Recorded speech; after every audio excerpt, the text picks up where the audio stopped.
So I'm going to try and look here. Best behavior. Say again? We're always on our best behavior, Paul. You should know that. Of course, yeah. So yeah, so welcome to Belfast Festive Whisky Week, which is very, very short, condensed, couple of sessions to allow people to enjoy themselves with some lovely whisky, some brand ambassadors throughout the week, maybe some music in some of the sessions, and some comedians are going to be joining me. Not for this one, because this is our plus year, 12 year plus box, which is looking at Irish whiskies only.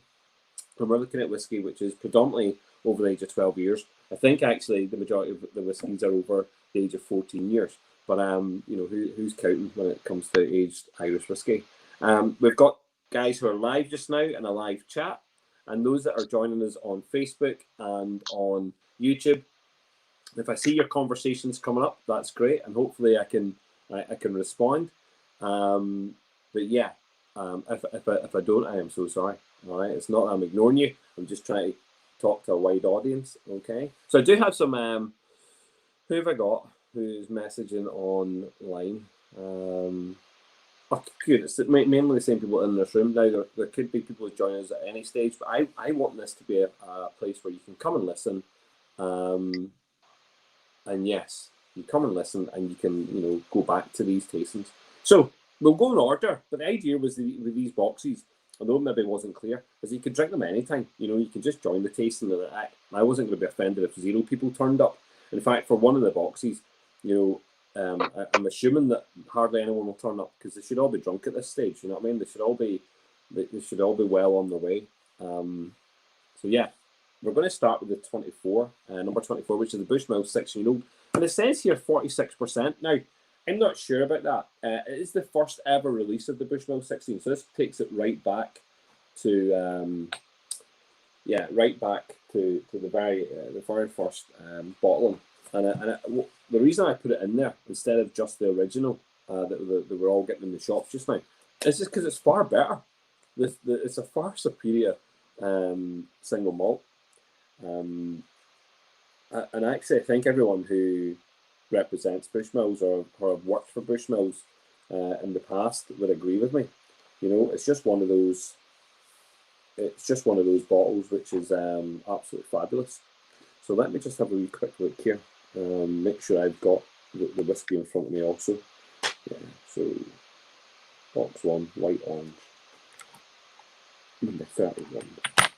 So these years are all numbered. Mine's is a little bit back to front. Yeah. Okay, so yeah, yours is number 24. Hopefully everyone's gonna. In fact, you know what I thought? I thought, when I numbered these bottles like this, 24, 31, I thought if you get the box, someone is nice enough to give you the box maybe before Christmas, you could just start on the 24th and just rattle through every day. There's a dram every day. So there's 50ml drams. I know that we've had 4 out of we sent out 148 boxes. 148 boxes went out, and I know there's been 4 spillages. Because actually, people might think that this is a big, massive machine that goes on here, but it's not. It was me, did absolutely everything apart from, and I've got to thank a couple of people, so I'll thank them at the very start. Wayne Sloan, who's part of our whiskey club. So Wayne Sloan was part of our whiskey club, and he came and helped. He boxed up a couple of our boxes and took them to Dundalk. And then, obviously, we were in Ecklandville. That's where we do the decanting. So Ecklandville Distillery have been very kind of us. To allow us to use their facilities so we can decant the bottles and turn them into miniatures. So thank you much to Shane Braniff, but more particularly to both Peter and to Jarlath, who have really helped out there. And then final stage, people who finally helped were Anthony and Katie and the team down in Irish Whiskey Auctions, who completed the fulfillment part of this, which was getting the boxes out worldwide. So we have boxes that have managed to travel safely to Argentina, Canada, lots of parts of America, Australia, all across the different parts of Europe, and again into Scotland, England, and obviously Ireland. But in some cases, those that lived on or are living on the east coast of America were getting their boxes within a 24-hour period. So before the day it ended, people were receiving their boxes. So I know Tim McKee, Whiskey Wednesdays, received his box within 23 hours of us sending the box, which I think is fabulous. We got boxes out to Argentina within 3 or 4 days. We actually thought there was going to be a delay on one box going to Tasmania, but that ended up, coming quite early. In fact, before Christmas. So everybody, bar one person, received their boxes before Christmas. One person, it was only because of the courier, had tried and attempted to deliver it and it didn't get there. So, I think they've done really well. I genuinely am, really impressed. I didn't have my team of technical experts that I had last time. I wanted to do it very low key, to box up all these bottles and do it myself. I spent maybe 4 or 5 full days doing it, and obviously I hand delivered most of the boxes in the north as well. But so I'm sorry if anyone got a leakage. It's actually because it's me hand filling these, so I've literally got to hand fill them. I've got to, so as you can see, they're crimped, so they're crimped bottles, and they've got to be put on, and you get a little. I'll show you. This is good fun. It's a bit of crap. You need one of these. Yeah, it's a really, really strange device that you need, and you put it on top of the bottle just like this, and you squeeze it. And that has to be done for. So how many did I say? 148 boxes of 9 bottles per box. Yeah, it was great crack.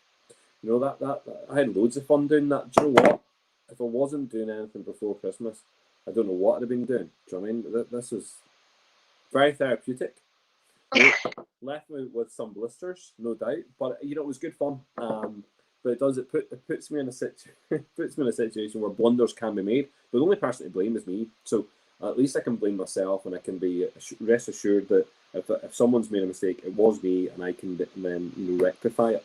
So if anyone got a slightly damp box because maybe one of the bottles leaked, then we will resolve that. But so far, only 4 people have let me know, and anyone else might just be very maybe they've just been very nice and not telling me. But listen, I know these things can happen, and I hope you like the boxes, and I hope you like the boxes. As something maybe you can keep as a bit of a memento, and obviously you have the glassware as well, for the glasses. And next year, when we run into the festival in the summertime, we actually move to a 2th class for that festival specific. But I do like the Glencairns. I really appreciate the Glencairns and what they've done. And we've got some unique little glasses coming out next year to go along with the different bottles that we have. So we have Bushmill 16-year-old. Okay, so I'm going to open mine. And I like that. So when I properly crimped it, because it actually cracks off, which is really good. So I did that myself. So yeah. One of the things about the 16-year-old Bush, which is really interesting, is that people they'll say it's probably their favourite Bushmills of the core range. People will be tempted between the 16 and the 21-year-old. It was always. Excuse me, Paul. Is this the Redbreast or the Bushmills? Did I say? What do you have? Did I say Redbreast? Sorry. No, because I think you have the 25 bottle in the hand, and this says Redbreast on my card. What do you mean? It says Bushmills is the 24 black. Yeah. Sorry. Let me put your cards right up. Yeah, sorry. So see this bottle that I'm holding up here? Yeah. Yeah. That's my bottle. It's completely different. I have a completely. Okay. Yeah, I'm gonna. Sorry, just to confuse you. Okay, thank you. I have a completely different logbook here of every whiskey I'll be drinking. See, try to drink every bottle of whiskey here. It's going to be a lot of whiskey, so I have to keep it in mind. So no, this is my number. You are definitely drinking number 24, Bushmill 16-year-old. So yeah. So sorry. Good question, Tina. You're just in case I was drinking the wrong liquid. But no, what I was saying there was a lot of people would be torn between the two, between the 21-year-old and the 16-year-old. And I think for me, it's always been about 16-year-old, because it's always been about value for money. It's always been about the kind of cost for it. And we were getting this in our local supermarket up to a couple of years ago for about £45 a bottle. It kind of changed slightly when there was a bit of a problem coming out of Bushmills. Less of the product was being released and the price actually went up, and it never came back down. It kind of stayed in around that 75 to £90 mark. But absolutely great nose. And I wanted to go back to it actually smells like an older product. It smells older. It actually has a lot of depth. And what I mean by that is it smells very thick on the actual nose. But before we even taste it, it's definitely got, and hopefully we can see that, but there's a little, the legs are running right down this glass because it's very, very thick, very oily. Yeah, I like that. Nice and thick. Have any, obviously I'm talking to people on the screen here, and those that are on YouTube and Facebook probably are going, what's he on about and who's he talking to? Because I'm not involved in our chat. But, I've got a group of people here. I want to know people's, thoughts on this. Have people had this before? Have people had the 16-year-old Bushmills? And actually, if it's more recent bottles, are they able to compare the tasting notes here? You know Whiskey Jason, do you? Whiskey Jason, yes, I do indeed. Yes. He had both the old one and the new one for, I'm not sure if it was a tasting or just samples, so we could compare them. It was very interesting. Yeah, and there is a difference, isn't there? There's huge difference. Stark difference. And I think that's important. I think, I could have gone with, as I say, a modern version of the 16-year-old. I could have put this in there, and I would have looked out of place. It was, it would have done very well. But I thought, I have a huge collection of the older expressions, and I keep on going back to the first kind of releases. I do. I mean, they've gone through. In terms of label changes, we've had a 16-year-old label change 6 times since it's been released. And sometimes you can actually notice that there will be a slight difference, but there's definitely a marked difference in the last 4 or 5 years to what the liquid was like. I think probably because it's more produced, there's a lot more coming through the mass production. There's obviously been a change in ownership. There's definitely been maybe a slight change in the production of the 16-year-old. Maybe the length of time that they're resting in casks, but yeah. No, I like that. Really, really sweet. But what is it? What is that? I mean, what's that note? It's like a peach or something. There's like a kind of peachy, kind of stony kind of fruit coming through. Very, very Bushmills, to be frank. Very, you should be able to differentiate this very quickly from most other, most other whiskies. And what I say, mate, obviously we only have the 3 major distilleries just now producing, single malts. So we've got the Cooley, we've got the Bushmills, and we have Middleton, would have obviously the pot still. So really just like just those guys. But if you put this in a blind tasting against malts from Scotland, you should be able to pick this Bushmills out. It was very distinct, and the baseline is distinct. So and each one of its expressions from its single malt range, you get that stone fruit. Kind of red laces or something in there, like really, really, really nice. Anyone disliking it? Anyone thinking, why is he giving me the Bushmill 16 and what's that all about? Is it bad, Robert? Look at your face. I think so. It's interesting. I tried the 10-year-old as well now, so I compared them a bit, but this is far better than the one I had before, so well, that's love good. it. That's good news. Robert, what jumper? Are you wearing a jumper? You wearing is that Dunville? What you wearing? Yeah, it's representing Dunville's t-shirt. Good on you. last week, something like that, when I received a bottle. So okay, I like that. I like that. I hear your I have a Dunville's t-shirt as well, which I actually had to prize off Jarlath one day. What I didn't realise was when I actually got it from him, it's a green t-shirt. It's got gold writing on it, but it's very, very slim fit. And I've got a bit of a paunch about me. I've got a bit of a belly on me, and I had to slim down just for the t-shirt, just to fit into it. It was very very, very, very slim. Anyone else drinking the Bush and appreciating it? You know, it's for me. Do you know what? For me, Bushmills is by far. Do you know what? By far, it's one of the most underrated whiskies in the world.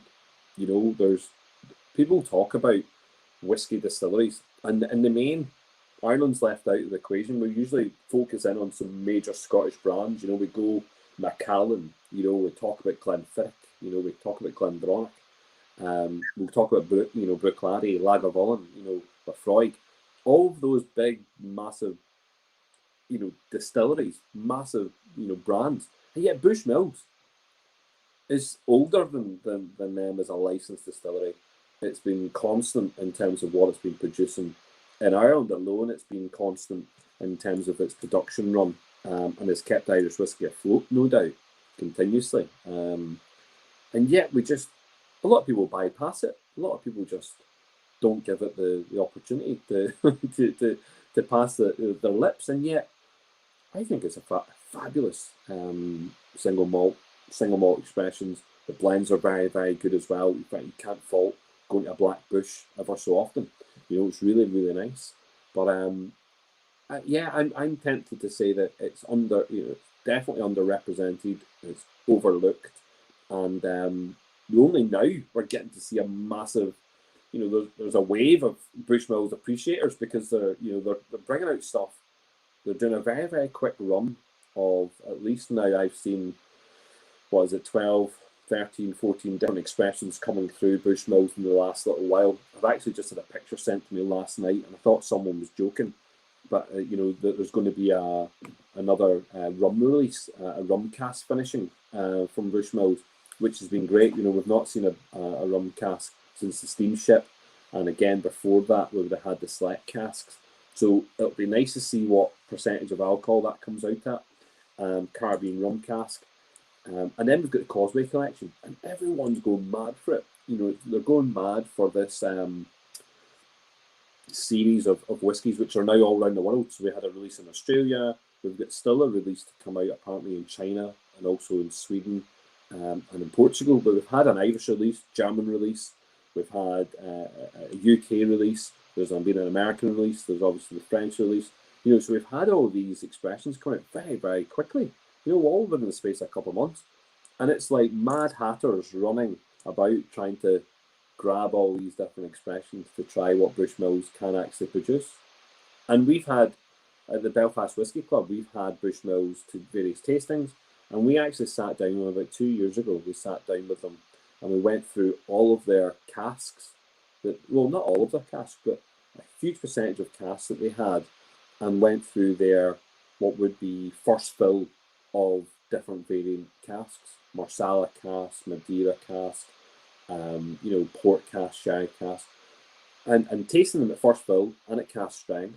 You know, we saw the great possibilities that Bushmills could provide, and it took them, approximately 2 years to get that out to the public. But here, it's well been worth the wait, and it'll be nice to see Bushmills going forward and seeing them, releasing lots of different whiskey. But I don't think they can go wrong with the Bushmills 16. I think the Bushmills 16, the only downside about the Bushmills 16 is that it is not at a very high percentage of alcohol. It dries off slightly towards the end, but everything else from that, that initial taste, the mouthfeel in terms of the amount of oil in it, it's very oily, it's very well balanced in that respect. It has a lovely finish, but a very short finish. I'm not gonna pass that up. If someone passes me a 16-year-old Bushmills, I'm gonna be very, very happy. Very happy indeed. We shall move on. When you say it was first, when was it first released? Like, what year are you talking about when you say, like, the oldest expression? Yes, it's the oldest expression of the 16-year-old. Now you're asking a very good question, Clay. And I'm glad you put me on the spot because I'd have to Google it directly. But it'll be early 90s.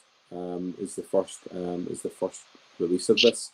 I'm glad you asked that. There's a lot of information. People are constantly floating around, and do you know what? I should have took my pen and I should have written it down because I knew that was a question that might have popped up. But we have a page just now on the Facebook that people can go to, which is the Bushmills collectors page. And people in there will answer that question directly, Clay. And there's been a lot of work done by the likes of Chris Hennessy and a couple of other guys who have looked at those first kind of bottlings. So I know Chris has a lot of answers on that. I think, I couldn't exactly quote exactly the year, but I think it would be early 90s is that first kind of bottling. It's no, I don't think it's any earlier than that, you know. And anything before that, you know, Bushmills found themselves in a position whereby they never called them, they never age statement and called them age statement single malts. So anything you find prior to the 70s really isn't an age statement single malt.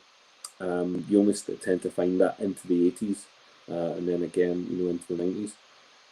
Only recently, again, they're dropping that. You know, there's a lot of non-age statement stuff out there. You know, so that the Steam Sip collection was all non-age statement, I believe. Even part of this Causeway collection is non-age statement, although it gives a vintage year now. So some of this stuff is vintage years.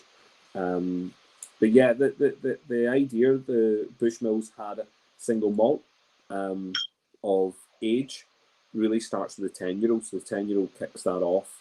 And you know, that's the first expression that they release. And then they believe there's a break into the 12-year-old, I think is the next age statement release. And I'm not sure if the 16 and the 21 come out exactly the same time or if the 16 comes before the 21. Funnily enough, Clay, just when we're on that discussion about ages, the 21-year-old, a little bit like the Middleton Very Rares. Middleton Very Rares have been going since 1984. And every year they have a specific bottling, 1984, 1985, and so on. Right until now, they've got a 2020 release, which people are panicking about not getting. I think my door is going, and I think it's Brendan Carty from Cologne Distillery, who could have been here at any point in the day, and yet turns up when I'm doing a tasting. So I'm going to have to just, I think, go and give him a box of whiskey, which he wants. So if you bear with me just 1 second, I hope it's Brendan, unless it's my neighbours, German looking shelter from this rain, but give me 1 second. Bear with me.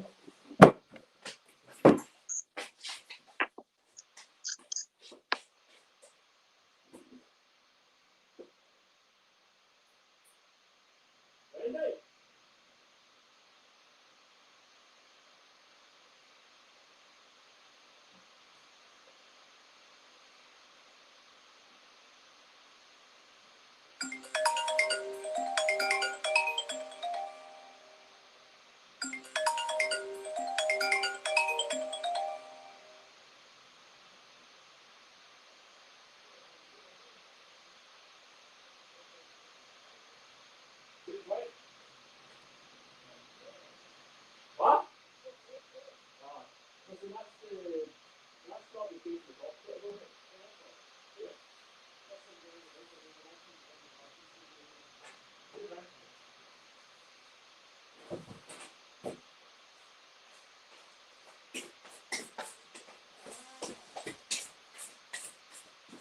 Look at that, eh? Distillers talk stopping at your door for a bottle of whiskey. He just dropped me off a Hungarian, a bonded Hungarian, and I had just picked up a wee box of whiskey there. Sorry for leaving the table, and I was in the middle of talking about Middleton Very Rares, which go from 1984 right the way through to just now. But the reason I'm talking about that is because Bushmills 21, funnily enough, have done the same. Always have done, but never made a big deal about it. People don't buy into Bushmills 21, even though it's a 21 single malt, unlike the MVRs, which are blends of pot stills. The 21 has been a constant with Bushmills, and every year is released in small batches. So I don't know if we'll ever see a kind of a collector's boom where people want to buy lots of different 21s and seeing it all the way through. And it's only until I think it's last year that they stopped putting a date on the Bushmills. The Bushmills 21 to stop putting a production date on it. Anyway, Clay, I'm sure we can answer that question. I'm sure at some point I'll even have that answer direct for you. And there's plenty of time to find that information out, but I will come back to you. We're going to move on to your number 25. So your number 25 is a redbreast 12-year-old. And again, I could put in standard 12-year-old redbreast. I thought, sure, why not? But we've got cask strength redbreast. And I'm a much bigger fan of cask strength whiskies. So I put the 12-year-old cask strength older expressions. And again, I've got that much of a library of whiskey. To go back and have a look at these older expressions is pretty cool. So you might have either batch 1, which is batch 112, 2012, or you might have batch 1, 2013, depending on what color of label you have. So if you have, and I'm just want to check out, I'll be able to tell you what one you have because I split it up. Let's have a look.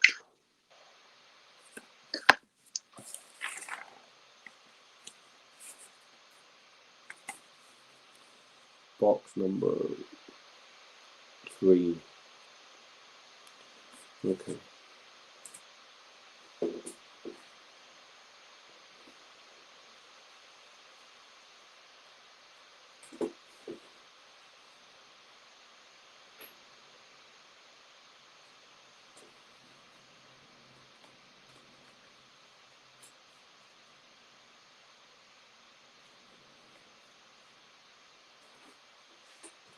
Am I right in saying that one of you have a green label, or a white with a green label, and one with white and orange? Yes. Yeah, green and white for me. Is it white with green or green with white? The number's green. The number is green, yeah. And some people have an orange number, yeah. Hopefully that's the case. That's the case, yeah. Super. Yeah. So you both have two slightly different expressions. Okay. So there's going to be one of you have, luckily enough, will have the 2012 edition, and one of you will have the 2013 edition. Again, slightly different. Each one of these cask releases from the redbreast cask strengths are different. You know, they taste different. And I believe there was a couple of tastings recently where they've gone through the different years. Now, I don't think they tasted every year because some of those years are very, very difficult to collect. They go from batch 111 through 12, 13, 14, 15, 16, 17, 18, and then 19, I believe there's 2 batches. And again in 2020, I believe there's 2 batches. But all different, and some of them went to different markets. So I think 14 and 15 went to South Africa and America specific. You know, and yeah. And then again, I'm not 100% sure, you know, whether or not they were easy to come by. I know that people are madly trying to collect them all and taste them all. I've thankfully tasted them all, and again, I have managed to acquire them all. Very, very hard to do. There was also a misprint label last year on one of the bottles. So the old redbreast used to have the pot still as the symbol, not a little robin redbreast. It used to have like a little pot still on it until they changed the symbol to a little robin. And there was a misprint, and they ended up reprinting this pot still onto the label, which was interesting. So yeah, so if you are, I'm just trying to find. I took a note of the colours, but I'm trying to remember off the top of my head because my colours are slightly different. So I am not looking. I'm not looking at that at all. I am looking at what have I got? Let me have a look. Redbreast cask strength.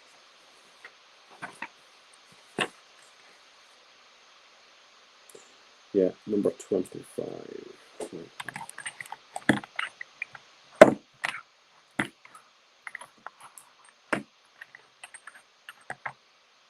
Yay. So mine's is a little bit different, okay, but you guys are definitely drinking. So if we have this, okay, so if you're drinking orange, yeah, so if you have it, is this right? Have people got, oh, we need to do this, that one there, yeah? Then you're drinking you're drinking batch 112, okay? And if you're drinking the other one, sorry, you batch 13, so you're drinking the 13 with orange and 12 is green, okay?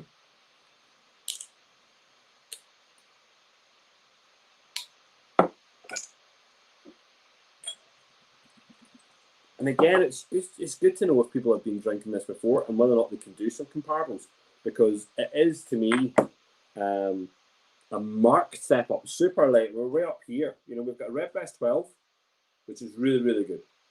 And yet, we go way up here with the cask strength. Like, you know, it's very hard. There's nothing in between it. It's just such a big leap. The nose is great on these expressions. Like, these older expressions are super. But again, single pot still this time. We've gone away from that single malt, which is nice to go back to. Which is really nice to go back to. But this is superimposing on your, it's very in your face. Yeah, no, I'm really liking that.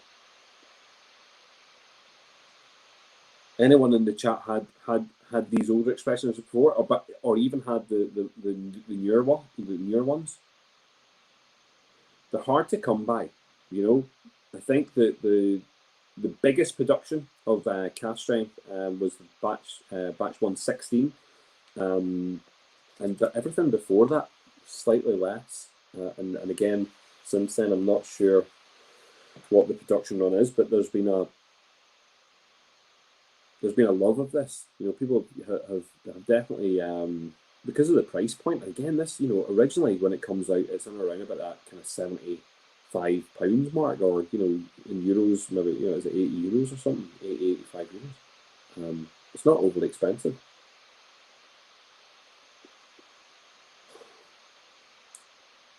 Now that's what we need to be drinking at 3 o'clock in the afternoon.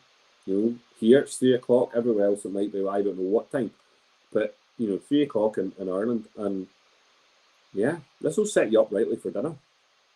It's just powerful whiskey. Really, really, really fruity. So it's got those. Yeah, it's Christmas time, but we've got that Christmas cake condensed into a liquid form, and it's been lit. You know, the fact that the alcohol's been lit on it, and it's burnt away, and it's given us that little, you know, spicy note at the very front of the tongue. It carries through. There's a lot of life there in terms of the actual, the actual liquid. Lots of life, lots of whiskey. I really love the complete stark change between the malt and the single pot still. Really, really delicate taste with the Bushmill 16, and yet we've now gone into something which is a little bit more rugged and a little bit feisty, and it really wants to mess about. It's a bit of a mess, isn't it?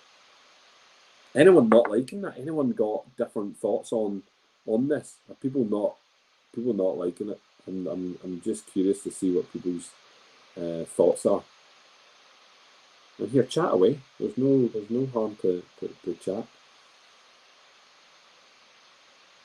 And saying that, I can just chat to myself. Doesn't bore me, you know, Robert. You know what I mean? I'm okay. I'm alright. I can do it. I think I tried it with a little water, 2 spoons or something like that, and it gets more wood notes when I do that. So, but it's a great dram. Amazing. It has punch in it. Very much so. That's what I said. It's really got a kick, and it really wants to fight with you. It's, you know, it's using your senses really well. The smells, but that using your tongue, it's proper.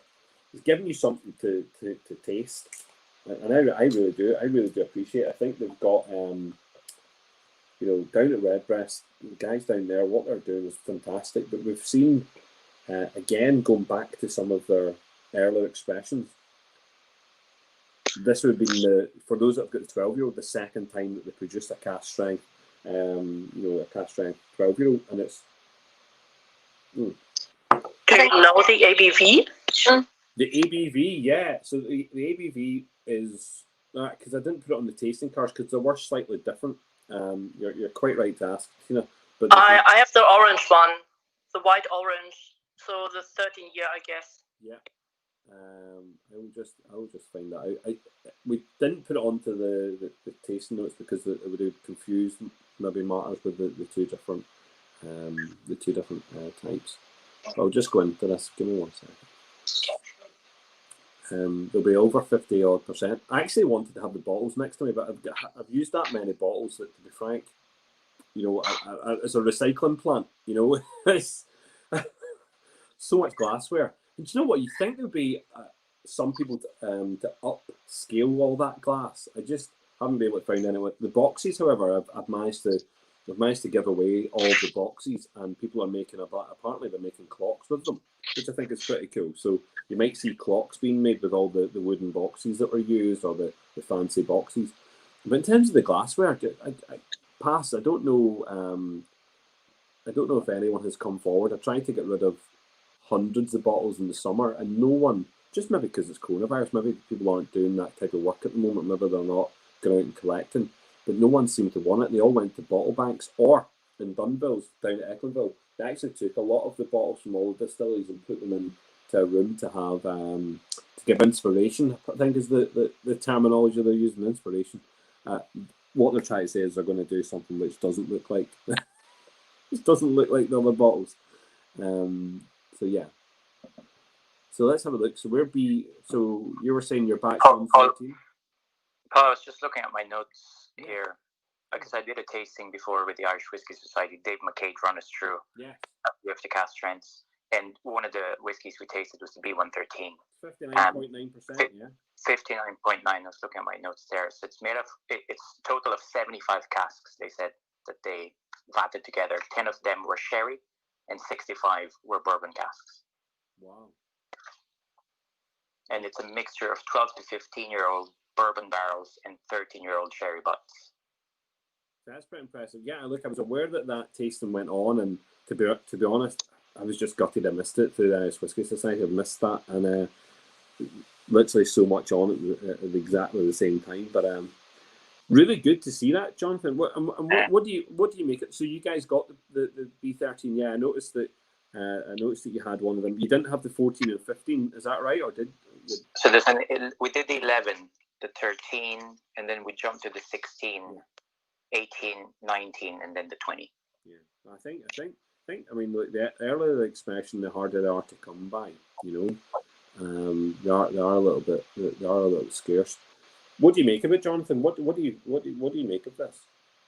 I have the 12, so I have the 25. So I was just looking at I'm going on the back of my notes here from that tasting. So Dave McCabe's tasting notes were rum and raisin on the palate, and then a lot of citrus and orange feel, and Demerara sugar on the nose.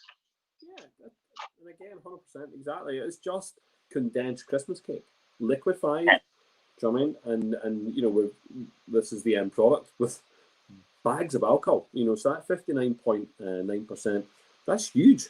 We're nearly at that point where it, 0.2% away, where you have to tell people you must be adding some water into that. That you must be thinking about, dumbing that down so you don't drink mass amounts of alcohol and really hurt yourself. I think the 50ml sample should be good. People can take a little sip of it just now, have a wee taste, go back to it when they can. This to me, is definitely a Christmas treat. So it's definitely worth savouring over the Christmas period. Anyone else got any chat on the cask strength Redbreast? Good that you come into that conversation, Jonathan. Thank you much. And yet, do you know what? Those tastings are really good when you're going through side by side, seeing the marked difference. And did you personally notice, Jonathan, just to finish you on there, did you personally notice a difference between each of those expressions? I think you're kind of leading the witness as well, right, when you're into tasting. So I've only really gone into tasting since the lockdown, so it's been about 6-7 months for me. But you can really taste it, especially if you're doing it side by side. I don't think I'd be able to tell the difference year after year. Yeah. So what I've done is I have the 19, I bought a bottle of 19, and then the 20 when it was just released, and then the bottles are still closed, and I'm hoping I can taste them side by side with some people, and then talk about the differences. Good, excellent. Well, thank you very much, Jonathan. Thank you. We're going to move on to your bottle number 26. So your bottle number 26 will be the 12-year-old Dunville's. So Dunville's 12-year-old. I have it here also.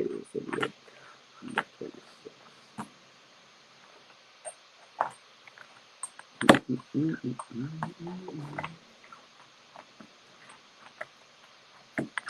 we go. Super. So Dunville's 12-year-old PX, okay, comes in at 46%. It's their core expression, so the Dunville's 12-year-old core expression that you can purchase. Cooley liquid, so liquid coming from Cooley, taken up to the Econville distillery and bottled under their Dunville branding. Obviously relating back to the old Dunville's brand, which they're custodians of, and they're really doing really well with it, because they've kind of stuck to some real key heritage points within the brand. This to me is just unreal. You know what I mean? I've been a massive fan of this release. Look, I'm a massive fan of Cooley. So, people say to me, what do you love? I love whiskey from all around the world. And I can name lots of distilleries and lots of liquids. But it's hard for me not to fall in love with Cooley, Cooley and what comes from there. And the Dunville's branding, this bottling does it right. That finishing off of the orchard fruits, this clean orchard fruit into a PX sherry cask is just great. The alcohol content's just right as well. It is just on the money. It doesn't need to be cask strength, although the cask strength versions are great. Very, very, very well sought after. And and apparently Dunville's are selling out their cask strength versions within the matter of seconds now. It got minutes, seconds recently, and they've gone from the 12-year-old cask strength, 18-year-old Palo Catardos. They've got a 20-year-old recently that sold out also. The rum version. Everyone has bought into the Dunville branding. It's just great, but it's because the liquids are so good. It's not, you can't fault that, can you? Big on the nose pear drops and big apple orchard fruit, and then on the taste, a lovely little spicy kick to start with, and then it just opens out and wraps around your tongue. Really, really sweet. Tiny little bit of spice just hitting the back here, your tongue. That's lovely. I really do like that. Really, really nice. I know that the guys down there are working so hard, and I know it's very difficult for me not to continually mention the support that I've been given by Econville Distillery to run these sessions. Without the distillery and without the guys down there, I wouldn't be able to go ahead and do all the bottling. I don't think bottling in your house is the way to do it. Bottling in a distillery and following the protocols and the rules that are out there is very, very important. So we're doing that. But these guys they don't blink an eye. They just don't blink an eye. They let me go down there and work away, which has been really, really good. The fact they care so much about the industry and allowing this to go out there, particularly to the enthusiasts and drinkers, that's been absolutely key. So I'm sure other distilleries would do it if I asked them, but to be honest, I didn't really ask. I mean, I was invited to Econville. They invited me down to do this. The 12-year-old. Just so good, 46%. I mean, it's very easy to drink. So easy, in fact, that it's. Yeah, you could get lost. That 46%, you really could get lost, couldn't you? And it's not like. Yeah, it's just not. I'm not fazed by the alcohol in it. The cask strength Redbreast. It was a kick. It was a punch. It was really punchy. This is just right. This kind of just smooth, very smooth. Very drinkable. It's just so beautifully balanced. Like, you could just happily drink that all night long. I love it. I hear it.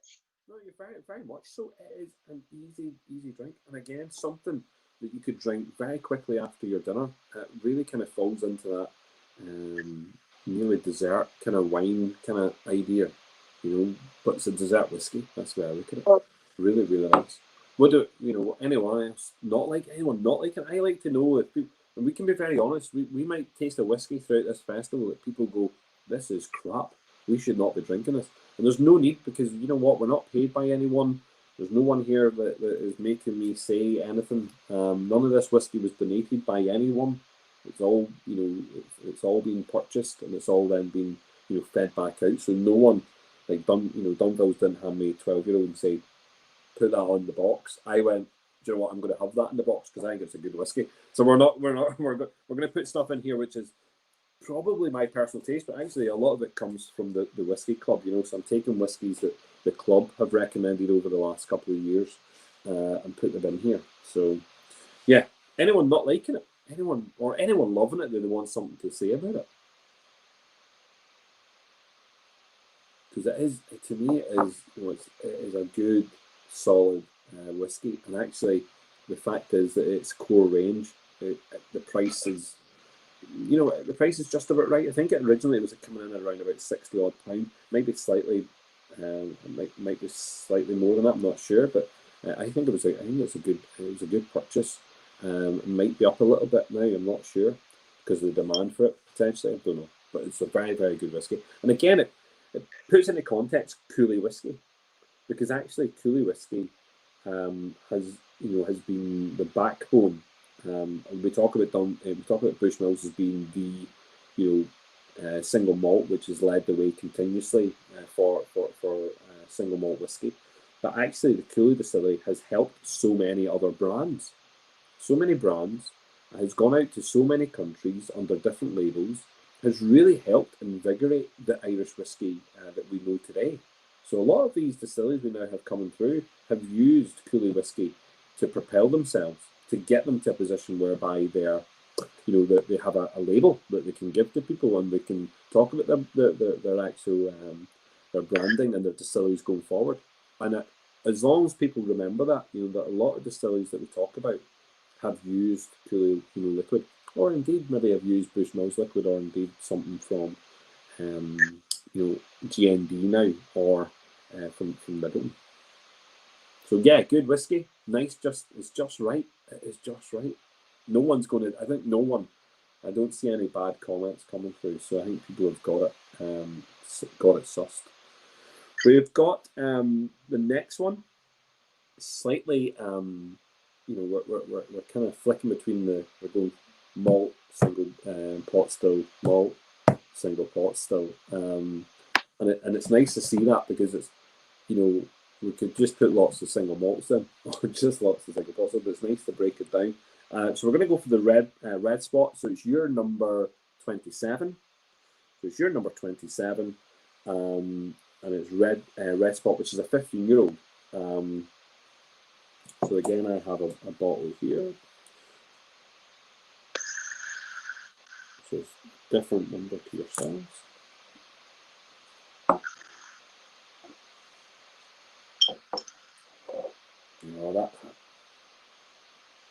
That Dumbles is really, really good. Love the nose on it. I just love that nose, that real. I don't want to put that one down. I'm going to have to put it down. Take it down. I want to know what people's Christmases were like, because mine was pretty damn quiet this year, which has been really, really good. I really appreciated it. Most years, before my mummy passed away, most years I was the designated driver, the only person that drove in the family, which was really, really mad. So I had to drive all Christmas Day, the entire day, pick people up, bring them to the house. I did constantly do that. I didn't have, on Christmas Day, I went to church with the family, picked everyone up. By the time I sat down at Christmas, but to physically have a drink, you'd maybe be talking about 8 o'clock at night, and that was because I dropped everyone home. And then my mummy passed away. I didn't have to do that anymore. And then this year, because of coronavirus, I didn't have to do anything, which is absolutely brilliant. I didn't have to run about. I didn't have to do anything for anyone. So I just, I got a bit of time with myself. And I chose not to wish everyone happy Christmas, because every year, and I'm giving away my age, but I'm 39, and every year I don't know what it is. I spend most of the day wishing people Merry Christmas. You know, since the technology has arrived on social media, I've been messaging everyone on Christmas Day, and this year I didn't message anyone. And if someone messaged me and they said a Merry Christmas, I probably ignored them. And it wasn't because I was trying to ignore them. It's just because, I just didn't find it. Not that I didn't want to wish people Merry Christmas. That's not me. I just thought, I'm going to do it afterwards. I'm going to say, listen, I hope you enjoyed your Christmas. I hope you had loads of fun, because actually that's what it was all about. So, I mean, it's not like I wasn't ignoring anyone, and I've just noticed Graham's just messaged into the chat to wish me Merry Christmas and happy. Listen, thank you very much, Graham. Generally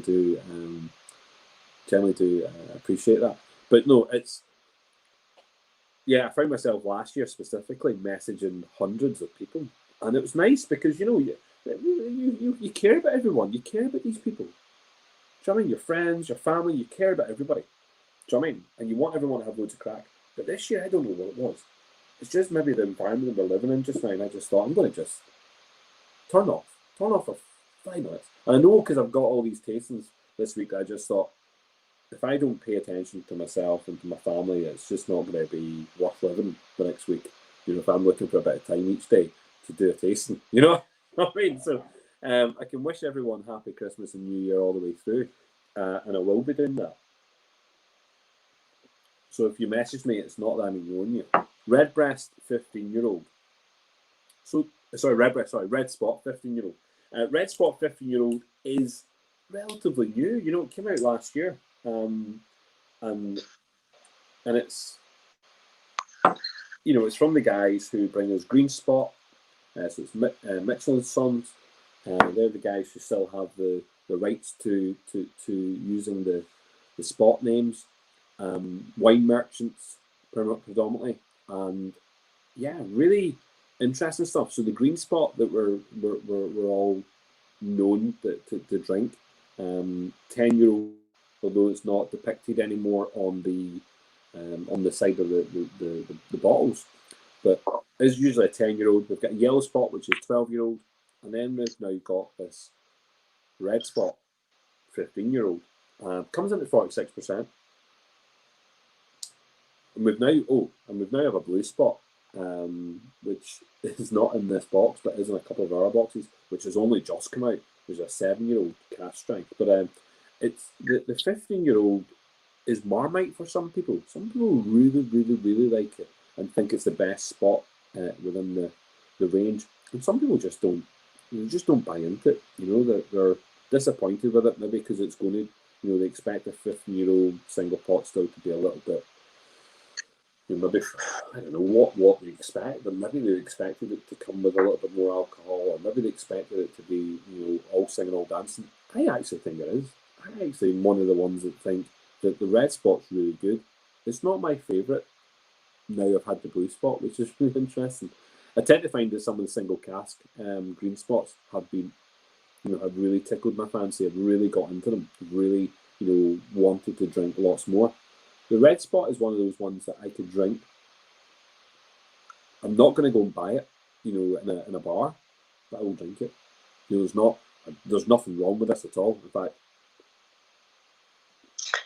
we had this 2 years ago at the Whiskey Live for the first time, and I was thinking, okay, it's very expensive, but I want to try it, and I think it's not that good, and I'm not going to buy it because it's so expensive. And then we ended up buying it. It's still not available in Germany. It's just, I think, in Ireland. I'm not sure if it might be available in Netherlands, right, but it's not in Germany for now. And Tina, do you like it?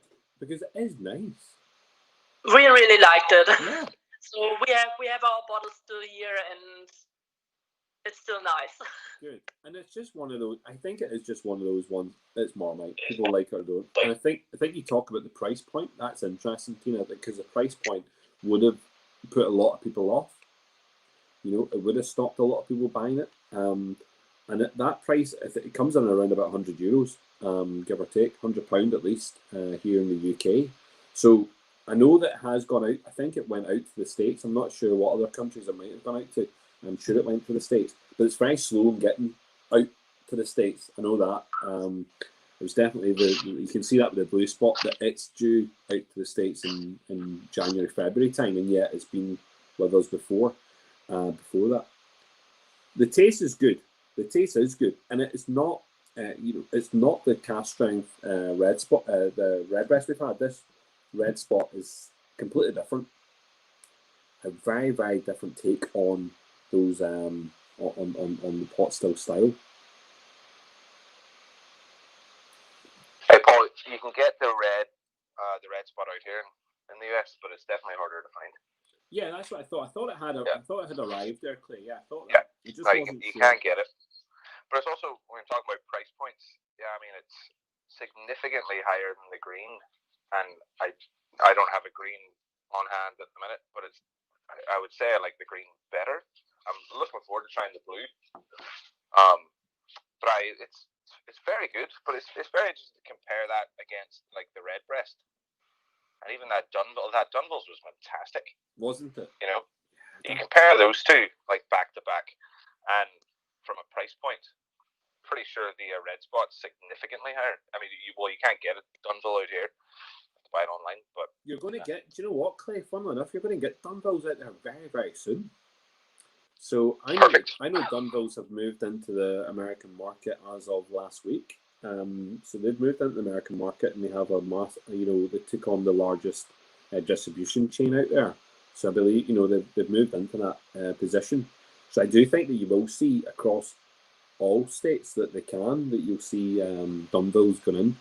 Again, America's a very tough place for Irish whiskey to get their foot in, and once they've got their foot in, they can move around as long as they're in the right distribution chain. But really good to see a lot of Irish whiskey brands getting out there. You know what I mean? There's just so much. There's so many countries that have a demand for Irish whiskey, and I know that Germany. I mean, strangely, out of all the countries, France, Germany, massive drinkers of Irish whiskey, massive drinkers. And here, fair play to them. Absolutely. We work on it. We still have a lot of people who prefer the Scottish because they never tasted a good Irish whiskey. They only had the standards from Bushmills and Tullamore, and they say, "Oh, I don't like Irish whiskey. They don't have a kick." They say, "Yeah, you have to try something else. There are so many good Irish whiskey now, so you have to try something else." And precisely. But we're working on it. No, precisely that. You're 100%. It's just getting people to open up and try these whiskies. It's actually, funny enough, it's a little bit like people in Ireland just not drink the Scotch whiskey. Do you know what I mean? So you tend to find a lot of people here just don't drink Scotch, and I'm trying to, make them drink it. I'm like, come on and drink some Scotch whiskey. Let's try all whiskey. But no, the red spot fifth, that Marsala finishing, which is used. So it's the Marsala casks that are being used. Oloroso, Bourbon, and Marsala casks. That Marsala cask, and this is in its kind of what I call watered down phase at 46%. Do you know what I mean? It's still enough alcohol, but single cask green spot, which was finished off in using Marsala casks, was absolutely epic. This red spot, I like that Marsala. It's really fruity, like really fruity, big red fruits. Berries that you get. Yeah, I like it. It's not my favourite, and I'm only saying that because I do really now like the blue spot, which is really, yeah. And again, some of those single cask or drier drink. Money price wise, I probably would be Clay's point. I'd probably go and buy a green spot before I buy a red spot based on price. I'd actually go and buy the redbreast 12-year-old cask strength like that before spend the extra money on this. So that's just like the prices. Sometimes it really does affect what you go and purchase. But no, I like it, and I think they've done well. It's nice to see a whole selection, of spots. That's been very, very good. It's been great to have. We're going to you also talked about the blue spot. I was lucky enough to have a blue spot in one of the online tastings, and it was really great. Yeah. So I hope it's going to be available again when I'm able to come back to Ireland, because at the moment traveling is not possible. But well, Tina, do you know what happened? I mean, I take it you understand what's going on there. So with the Blue Spot was meant to happen two ways. They were meant to. The initial plans was that they would have a run, a little bit like the Red Spot, not at cast strength. They were going to have a run of Blue Spots and a cast strength variant, and yet they chose not to have that initial run. So they're only going to do cast strength variants, and it will go out in batches. So every batch, that first batch has been released, and I believe sold out. Don't quote me on that. I think it's sold out, and then they'll go to a second batch, and the ABV will be slightly different, I believe. They will not try and marry up the exact same ABV, so they will go in batches. So the second batch that you'll receive, which I believe is going, well, initially the second batch I believe is going to the States and in Ireland, because the first batch was only in Ireland.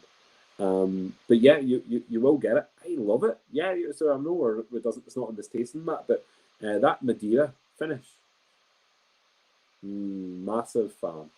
So I mean, yeah.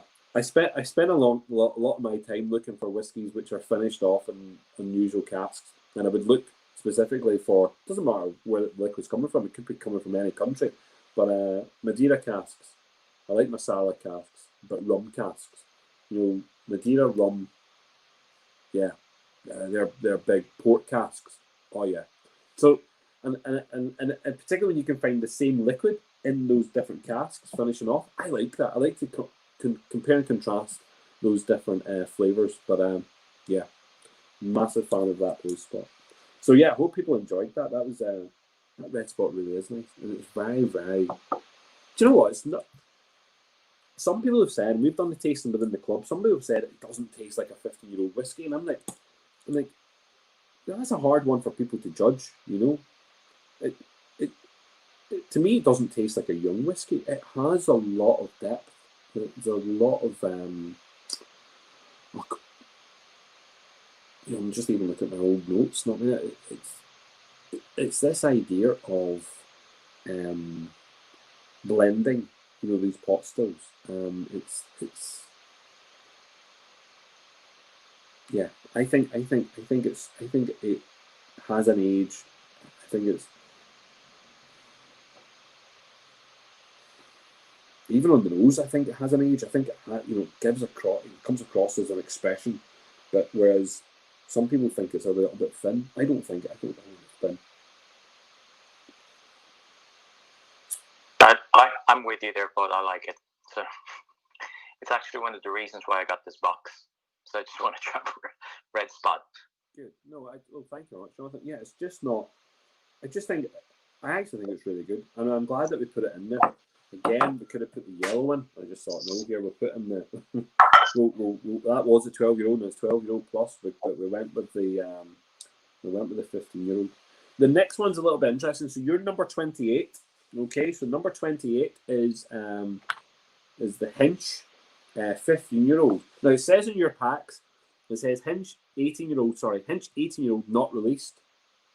And that's because when we were doing these packs, it hadn't been released. And I know that Jamie might be on later on. I know he's logged in here just now, but maybe a little later on and he can come and talk about it. And no harm to them. This is an 18-year-old exclusive to Hinch Distillery. Hinch Distillery have just put out their cask program. So if you bought a cask from Hinch Distillery, you will get your cask, and again have those bottles when they become mature.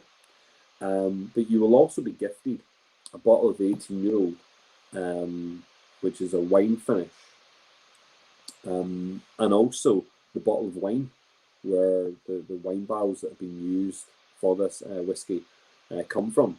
So Terry Cross, who owns Hinch Distillery in Ballynahinch, not far from Belfast, also owns a vineyard in France.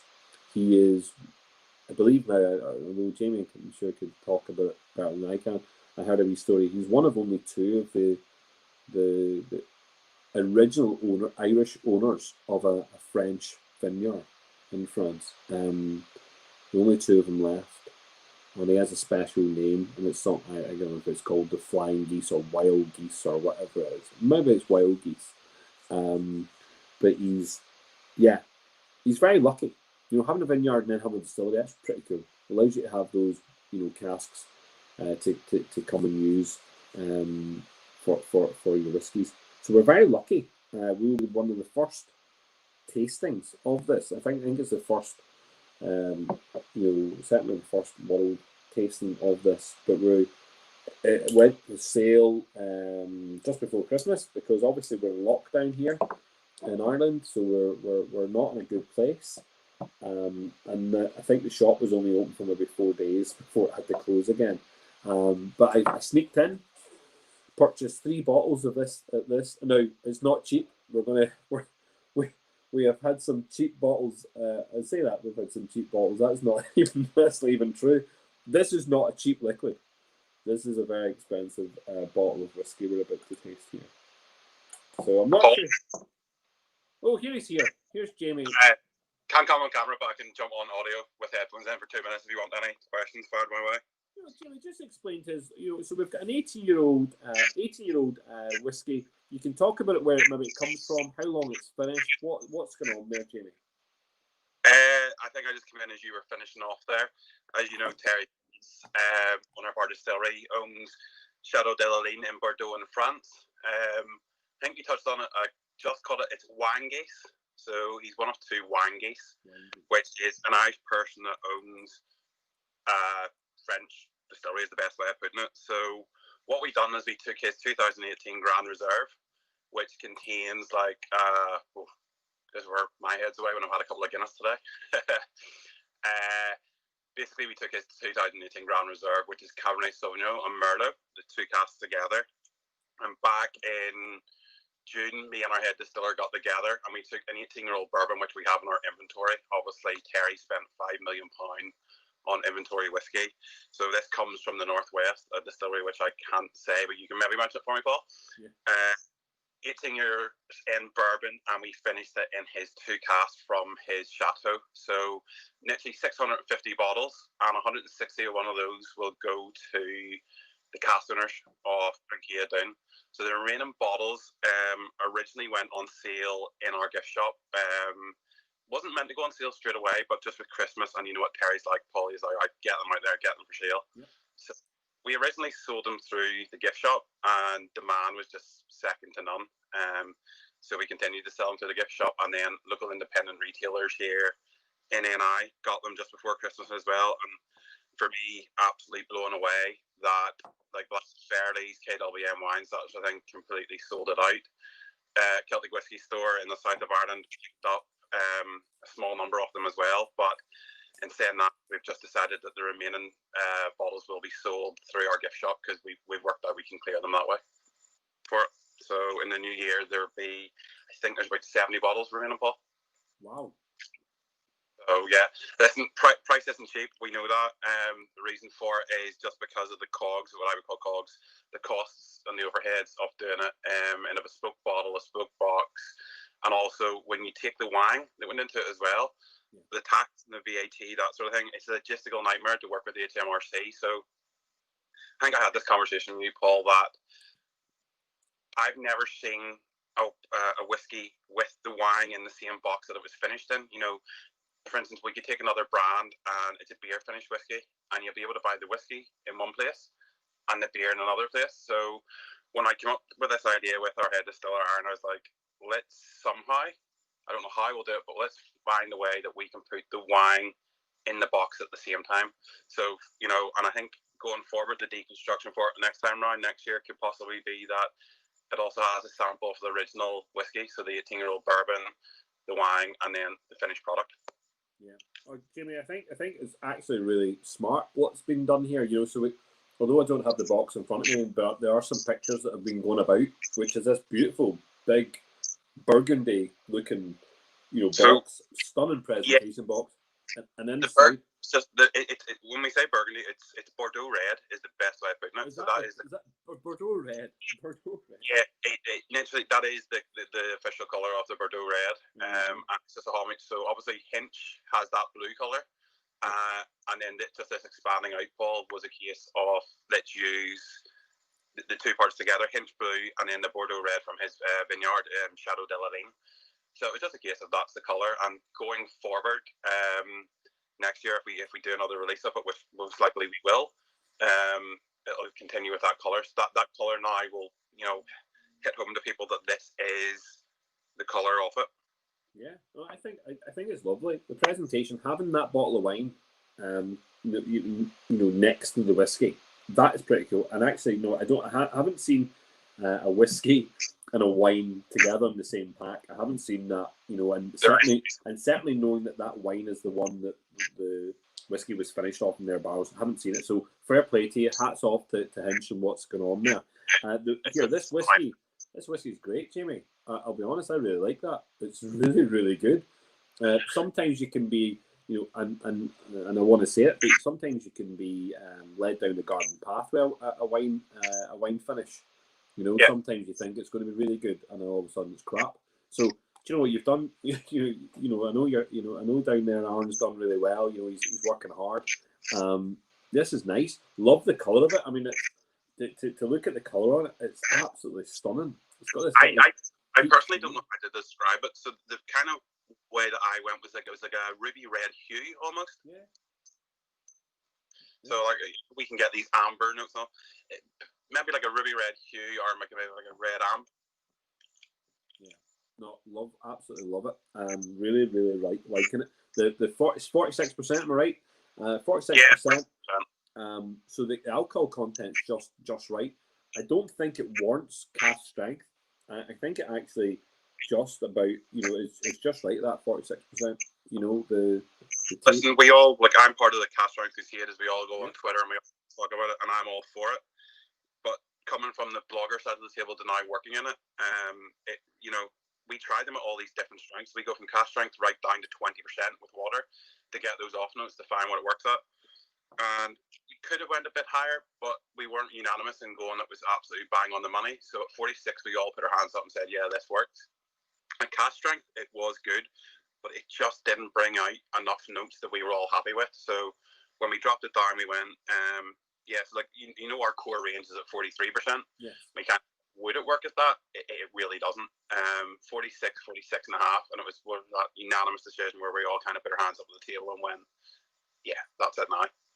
No, I think you've done right there. I really like it. It dries off a little bit, which is really nice. It kind of just dries off at the very end, but it actually has a lovely finish. A little bit lengthier than what I assumed it was going to be with those wines that were being used. So, I'm a massive fan of Merlot. So I'm a massive fan of Merlot wines. I only drink. I'm very, very pedantic. I only drink likes of Riesling, Gershweimers, Merlots, and Merricks.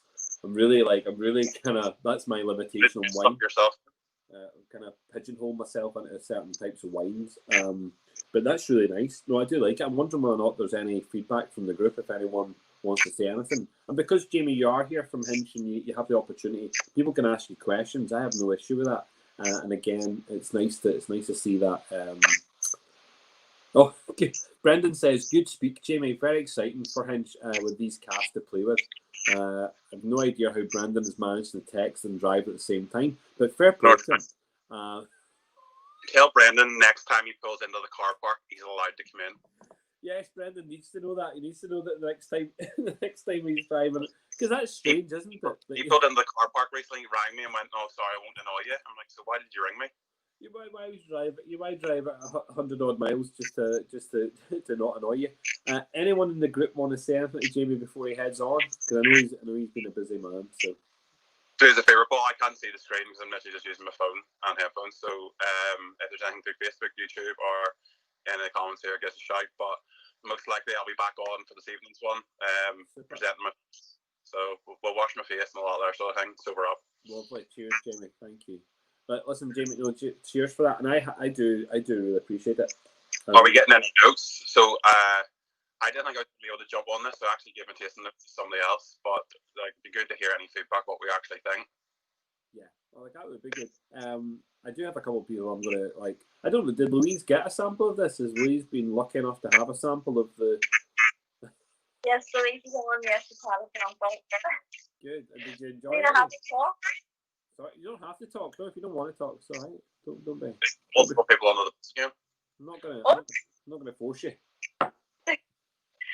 No, it's actually really interesting. Like for me personally, it's interesting to see how much the wine has actually influenced the whiskey, and also because I would know Hinge quite well, and I've tried the range extensively, and I know what the DNA of the brand is and what these guys have been producing up until this point. For me, it's interesting to see how much of an influence wine has had on it. For me, I really enjoyed it. I think it's intriguing. It develops on the palate in a way that I wouldn't have necessarily expected, but I do find it really, really enjoyable, and I think there's a lovely complexity to it, which I really enjoy. So yeah. Yeah, funnily enough, Jamie, I'm getting like a little, it's like a very, very, very, very a hint of grapefruit, hint of pomegranate. Really, I'm liking those kind of notes. There's Not getting pomegranate myself. Sorry? The pomegranate you're getting? Yeah. Good note to have. Yeah. And the alcohol content, even though it's 46.5, feels like there's more alcohol in it. It's certainly coming across that there's more alcohol than there would have been in that Dunville's, and indeed even the red spot, so that there part you're getting, Paul, is when we compare and contrast the 18-year-old bourbon and then the finished product, that bit you're getting for the alcohol content, you think it's more. I solely find that's literally just coming across from the wine cask. It's the only way that I can describe it. We both tried both at 46, and it's the influence of the wine cask. Good. There's going to be a lot. I take it this. Do you say you're going to try and run a second batch of this maybe next year at some point? Or so, if you're young at Chateau, you're not always guaranteed that you're going to have a Grand Reserve every year. It'll come down to the sommeliers or whatever they're called out in Bordeaux to give you that title to say that your wine from this year, the vintage, is a Grand Reserve. It's good enough. Yeah. So, Terry has had it for years, and this is the first one where he's went, well, it is a Grand Reserve and it's good enough. And then we went, right, well, just so happened that his first Grand Reserve in 2008, or from last year's reserve as such, is this year's release with Hinch. So it's a good pair. Our first distillate, his first Grand Reserve, let it all go and see what happens. So next year, if he gets it, by all means, 2 more casks, get them on the back of the lorry and get them over to us. And we will fill them with, it could be 18-year-old, it could be whatever we've got in our inventory. Obviously, we only just started distilling there on the 9th of November. So it'll be a good number of years until we get to put our own distillate in it. Yeah. Okay, listen, good luck with that, Jamie. Listen, thank you very much. Anyone have anything to say? It's ready. It was nice kind of vanilla notes, really nice kind of, orchard and just a really nice development of flavors. So I think for me personally, in terms of my own personal taste palette, I really enjoyed that. So it's one of those things I'd like to see continuing. So fingers crossed that we're able to take it beyond the initial release. But yeah, very good. That's off to you, Jamie. Thank you very much. Oh, Robert, you got something to say? Yeah, actually, I like the single positivity released. I have a bottle at home here, and basically I have to kill somebody to get something like this to Sweden. So, but you have the summer notes, the orchard fruits. I like the finish. It has 2 layers. So this 18-year-old is a step up. But you produce pretty good stuff. So hats off and continue doing it. Love Hinge. Appreciate it. Thank you. Thank you. Oh, good man. Super. Is Tina going to say something, or did she freeze there? I don't know. Yes, Tina. Yeah, we also really liked it, but I'm really much into red wine finishes from other distillers, and I thought this was a little bit a light finish. So I got stronger finishes from red wines with other distilleries. It is quite delicate, isn't it? The finish is quite delicate. Yeah. I thought that as well. Very delicate, which gives me that, that's why I'm saying it doesn't dry out quickly. Kind of takes its time to dry out. It's got a longer finish than which I maybe was expecting.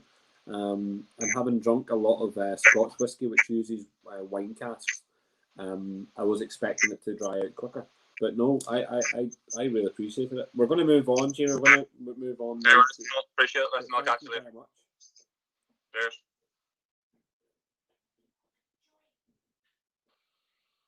Okay, so we're going to move on to your number 29. So it's your number 29, and it's the Powers. Let me have a look for it. Where is my number 29? Number 29. Okay, Powers, 14-year-old single cask. So we're very, very lucky, like super lucky to have this. This is the Friend at Hand 14-year-old Powers. So again, we've done that. We've gone from the single malt. I didn't even talk about the price there. Sorry, I know I mentioned the price, but the actual price for the hinge is £250 for the box.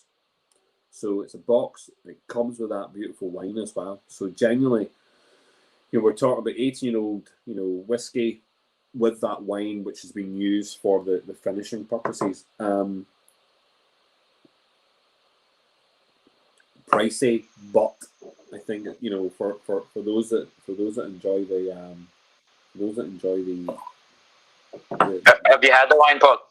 Have I had the wine? Yeah. No, not personally, but I have the wine. I have a bottle sitting here. It might get cracked open the next couple of days. It was very smart, Jonathan.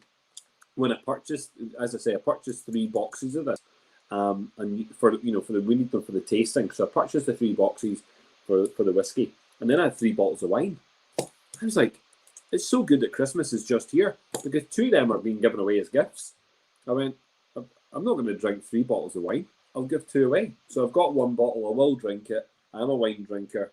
I'm not, I wouldn't drink mass amounts, but I'm going to drink it. But yeah, so some people got lovely wine for their Christmas gifts. They're very, very lucky people. I think it's very easy to go to a supermarket and buy a bottle of wine for £10 and give it as a gift. But if you've got like a bottle that's worth way more, and you can pass it on. Hopefully they're not listening to us going, here, you just fobbed me off, or what? What is it you just given me? Don't worry, I'm still here. I already knew you were giving it away. You told me. On that note, the bottle of wine retails for £45. Well, there you go, £45 for a bottle of wine. Hold on, I should have just kept it to myself. Yeah, that's why it retails at £250. Yeah, listen, Jamie, I don't think we need to I think we need to debate the price. I mean, the price is what has been set, and I think that's perfectly fine. We are going to now talk about the 14-year-old single cask Powers. Now, 46%.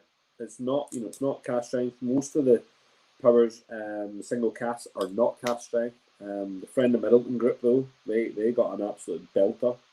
But this, I mean, that for if people have tasted this before, they know it's coming. For those that don't, wow. Back to some pot still whiskey. And again, great nose. Absolutely super nose. So Powers whiskey for me is, you know what, Redbreast, a lot of people fall in love with Redbreast. There's definitely like a massive love of Redbreast. But people who know pot still whiskey must know Powers. John's Lane, Powers Gold Label. I mean, these are massive, massive whiskies which have really been, they were propping up, Gold Label, been propping up bars in Ireland forever. Do you know what I mean? That's just the way it is. It's just, that's the whiskey. You talk about Irish pot still whiskey, that's what it is. Then we maybe talk about Redbreast. So this, to me, yeah, it's just been good to see. It's been great to see so many expressions coming out of the Powers whiskies. This is local to Belfast, to the Friend at Hand shop. Only sold in the Friend at Hand, nowhere else. So I'm very lucky that I can walk in there and just purchase these. Oh yeah. Just the right hint of spice.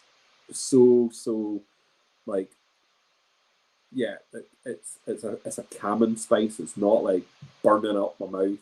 It's very, very delicate on the tongue.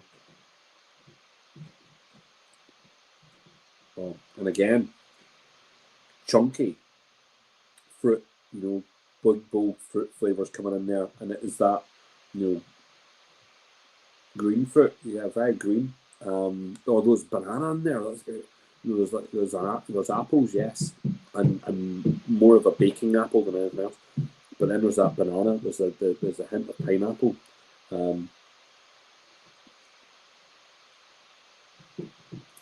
A white peppery spice. Again, loving the actual texture of this, the actual makeup of it is great. I'll be honest, as I say at the very start when we put these boxes together, I was very biased when putting this stuff together. I only put stuff in it that I think I'm going to like or I like, you know what I mean? And I am biased when it comes to this 14-year-old. I would use it all day long until it's sold out, I'll be honest. It's just one of those liquids that I think really, again, a lot of people now maybe look at Powers slightly differently. We've seen Powers, as I say, going through the years. They've literally been the staple within a lot of bars. So you'll have your Jameson, you'll have your Black Bush, you would have a Powers, and that's, you use them, maybe Powers would have been used maybe a hell of a lot in like a hot toddy, like a warm or hot whiskey, and maybe they just don't get the credence that they deserve. Maybe as a brand it doesn't get the credence. I know they've kind of rebranded, they've gone through a whole new kind of look with their labelling, but the actual liquid sometimes is maybe ignored. Maybe it's not given the kind of full rundown. I find this expression, like a lot of those single cask expressions, really, really nice. Single, cask release expressions. I like the fact that they stayed at 46% for the majority of the range, so you can actually go through lots of them and taste them. They're all completely different. Our brand ambassador up here for IDL, Joe McGowan, who works for Dylan Bass, who's the manager for this brand here in Northern Ireland, absolutely loves this. Has said himself it is his go-to Powers whiskey, and even then, we've had the cask strength John's Lane, which I think is mind-blowing. But I always come back to this. I have a bottle of this that has to be drunk ever so often. It sits in the cabinet. We just go back and keep going for it. It's really, really good.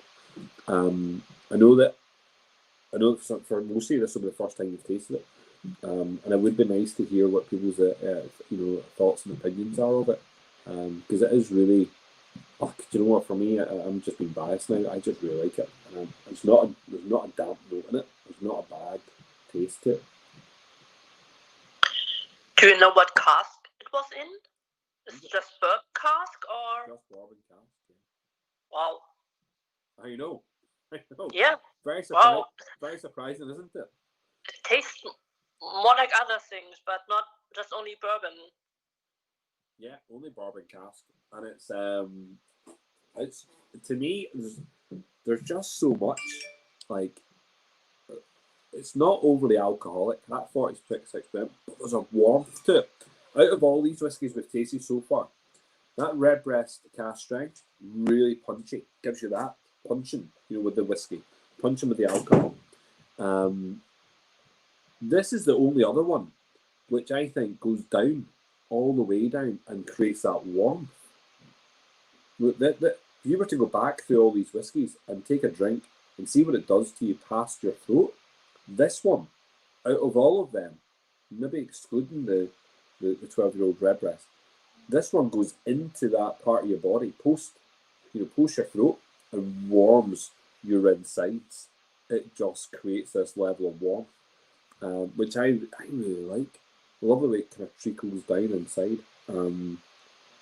Yeah, so it's just and you know what? It's very comforting. It's a very comforting whiskey. Really, really do like it. Anyone not liking it, I don't mind that people want to, say, not too sure about this. I'm really not sure if I can drink it again. You shouldn't put it in the box, Paul. You're being very, very silly. Anyone got any negative views? What would be nice would be to see people coming back to this and watching it in our time and thinking, yeah, do you know what? Wasn't too sure about that, and taking great pleasure in slagging it. and giving it a bit of grief. But I think the Friend of Hand have been very lucky. They've picked a very good cask. They've done that a couple of times. They've picked some really good casks, Middleton cask and the Redbreast cask. But this is, this is good. This is a good selection for the Powers whiskey. Anyone not liking it? Are we all good? We're all enjoying it. That's good. It's good that we're all enjoying it. It's important.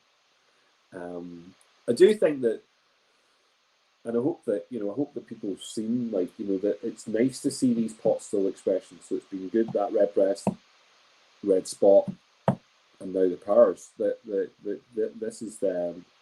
This is what we've been used to, or in terms of what we expect pot stills to be recently. And obviously we're kind of moving away from that. So there's going to be new kind of pot stills coming through Ireland and different variants. But this is what the technical file allows at the moment, and it allows some really good. You can't knock it back from some very good pot still whiskey. Yeah, not samey at all. So all three are completely different. This is not heavy. This is actually really just nice in terms of the way in which that liquid envelopes around your tongue. I love the kind of syrupy fruit in there. And again, so that kind of pineapple note which comes through. Really, really nice. Hope people have enjoyed that. The next one is a million miles away from it, really, to be frank. We go to the Connemara. So it's your number 30. Your number 30, it's Connemara. It's a 22-year-old Connemara. And again, from the Cooley distillery. And it's peated. So this is a peated whiskey. I was going to maybe keep it until the end, but I actually think after that sweetness coming through there, we're going to go into cask strength right after this. And I just thought, this is nice. It's not overly peated. So those that maybe aren't used to the peated whiskey, so number 30, those are maybe not used to the peated whiskey, don't be frightened. Do not be frightened to try this. I think this is the reason why I put this in here, is because I think it is an absolutely belter of a whiskey to introduce people to Irish peated whiskies. So it's actually not scary at all. Really not scary. And I hope you appreciate that. Oh yeah. Do you know what? See how even on the nose is just, it's got that slight penicillin-y kind of note. It's got that little bit of whiff of a whiff of peat, a whiff of smoky peat, but yet it's fruity. So again, we're going back to this idea of where this is coming from. This is coming from the Cooley distillery, so it's going to have those apples. It has to have that orchard fruit note, and you should get that on the nose. But even more so, you're getting pear.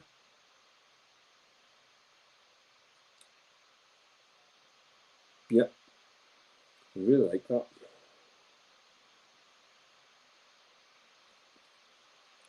Now we've got the peat, but it's not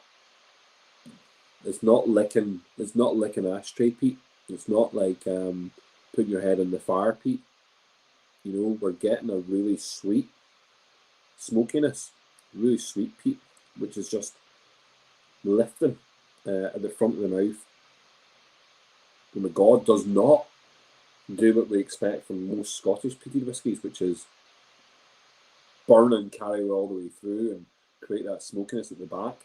It's actually not. It lifts off the tongue very delicately, very, very soft, and it kind of fills your mouth. But that sweetness stays on the tongue. So that the smoke might lift off and kind of create a kind of party inside your mouth, but that sweetness stays on the tongue. I like that. And do you know what? See, because it's 22 years old, again, there's maybe an expectation it's going to be really thick and really oily or really like, you know, mature, and it's not. It really is. It's really, really young in respect that it's not overpowering. I think it's complex and it's finely tuned. Like each one of those little component parts, the sweetness and the smokiness, the way in which it literally wants to be within, you know, it wants to stay in my mouth. It doesn't want to leave. So far out of those whiskies, it's the one that has maintained its presence the longest. You know, I can still taste it as we talk, and each one of those other ones, when you're talking away after tasting, it dissipates. This is not dissipating as quickly as those other ones. Really, really nice. Do you know Cooley is only distilling twice, isn't it? For the main, they do both. They do triple distilling and double distilling. So okay. Cooley can definitely do both and has done both. Yes. So that because we had the Black Pits from Teeling and they distributed 3 times, so a triple distilled. And Alex told us that he was very surprised that a lot of the peat was gone after the 3rd distillation. Okay. And I'm not big into peat, so I like it when it's a little bit peaty, but not really like Lafroig or something like that. Yeah. So I think this one is nice. I was a little bit afraid of it. Oh God, 22 Connemara, that can't be good. And this is okay. It's not that heavy peated. I liked it. It's really not. And Tina, I knew that there'd be someone out there who would be frightened of it, just in case it was going to be too peaty. I knew that, because you know what? You understand those Scottish whiskies, you understand those Lafroig, and you kind of think to yourself, we could be in for something really scary here. Octomores from Bruichladdich. Oh, geez, we're going to be frightened. But I think what this 22-year-old does now, you can go back and just taste the original Connemara. So the original Connemara, the 12-year-old Connemara even, and again, it has that, really kind of sweet taste, but it also has, a lightly peaty note. This, to me, extends that. It gives a hell of a lot of sweetness, but the smoke, there's a lot more of it, but it's actually just enough.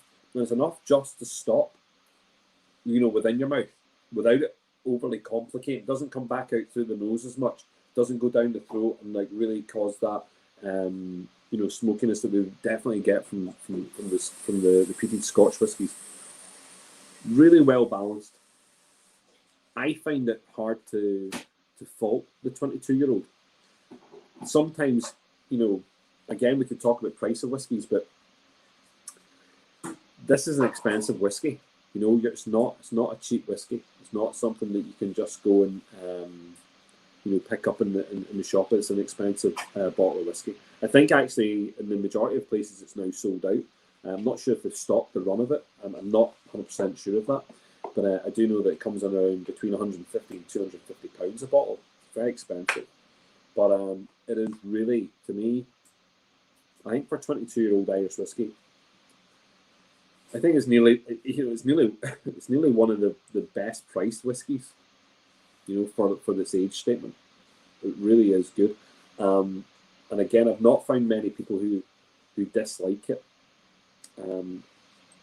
Look, if people have got negative comments out there, I'd love to hear them. Paul, I was thinking about it because it's funny you bring like Bruichladdich and the Octomores. It actually tastes a lot like kind of more of the classic unpeated Bruichladdich. But that was like, it's very light, it's very floral. It's very delicate. And I was wondering coming in, because I've never tried this one, is one of the bottles or one of the tasters in the pack that I was most excited to try, because I do love the just the standard 12. It's great to surprise people, tell them, oh, this is a peated Irish, and they have no idea what's going on. So I was very excited to try it, and then I was expecting it to be a lot bolder. Yeah, but it's just lovely. It's fantastic. Yeah, precisely that, Clay. That it is not bang bang smoke. All it's not all that peatiness. Oh, I'm not sure if I want to lick an ashtray tonight. Stuff. It is the opposite of that. Is a delicate. Here it's like a painting. It's like strokes of flavour, and you can identify lots of different fruit in there, and yet that smoke just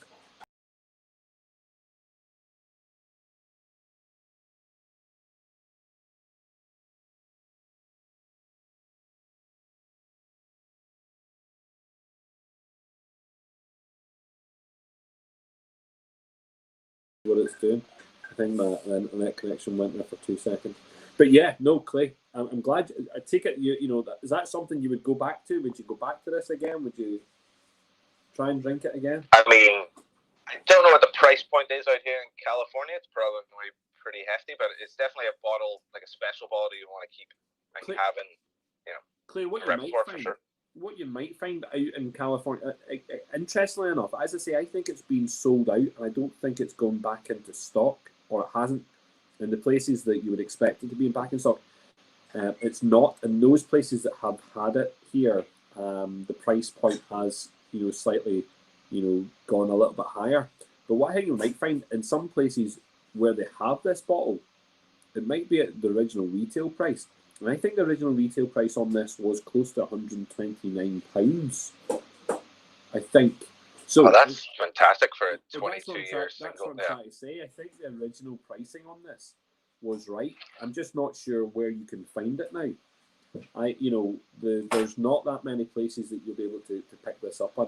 I think there's a shop or an online shop in Austria who might still have it in stock potentially. I'm not sure about anywhere else really. I know that the fact is it's very difficult to come by in Ireland and indeed the UK. Do you know what I mean? But outside of that, if you can find it, it's probably at its original kind of pricing, unless people have taken the hand and putting the price up, But yeah, listen, I'm glad you enjoyed that. I'm glad. Anyone not like it? Is anyone kind of just thinking, nah, I just can't be dealing with that? I found it in Germany, but it's €242.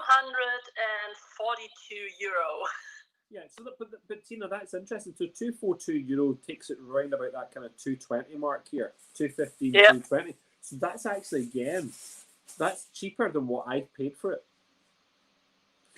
So here in the UK, so you're actually still getting a little bit cheaper.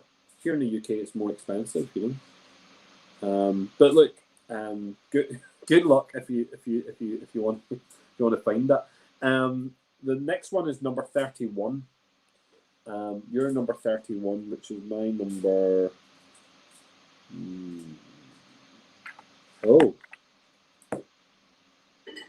Number 24. Right. You're number 31.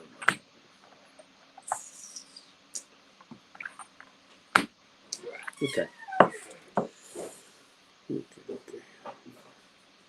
Yeah, so we've got this. It's WD O'Connell. This is the 18-year-old PX series, cash strength. Comes in at 58.16%. Really strange figure there, 58.16%. No, so not 58.1 or 58.2, but 58.16%. Bottle and Bonders, so that's Dahi O'Connell at WD O'Connell.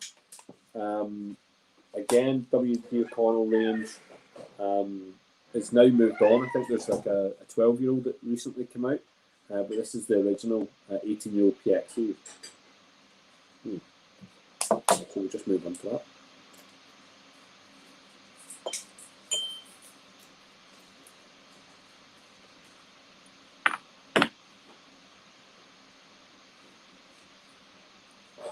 Yeah.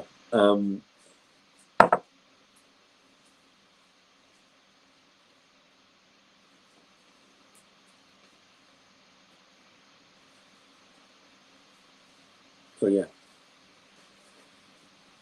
What do we make of that? Again, that nose, it's coming back to that. I'm thinking about the Dunvilles. I'm thinking about that Dunville 12-year-old we had. There's a bit of compare and contrast here. So we've got 12-year-old coming in at 46%. Now we're up to an 18-year-old. Similar liquid. Great nose on it. Absolutely great nose. I am a massive fan of this idea of cask strength whiskies. I just think it's just so it should be. You know what I mean? Because it allows us to manipulate it. The fact that everyone we've tasted so far tonight is above 46% is good for me. Is good because I think that Again, it allows you to manipulate. I don't think any of those whiskies warranted manipulation. Potentially the Redbreast cash strength warranted a little bit of manipulation. I'm not sure if this does either. I think this drinks really well. Drinks really, really easily. Oh yeah, that's a kick, isn't it? Is it possible to see a fight between you and the Irish whiskey review guys? Because what's his name? Martin. Oh, Martin. He always, you have to fill it up with a bit of water, like 3 spoons. Yeah, he does. I'd like to see a fist fight. Do you know what? I think I would win. I think Marty understands I would win the fist fight. That's no problem. I'm a little bit younger and a little bit more agile. Slightly. Marty's a good lad. But he does say that. He does talk about using, quite right, opening up whiskey. I'll be honest, right? This is my personal interpretation of whiskey, right? If I'm a distiller, a bottler, or a blender, and I've decided to put whiskey into a bottle, it's because at that point, when I put it in there, the taste I have got as the presenter, the person putting it in there, likes that taste and can drink it at that point. And then, when it comes to the consumer, that it's been sold to the point where you can drink it and you should be able to taste what I tasted. So I'm giving you, from the distillery, what I can taste and what I want you to taste.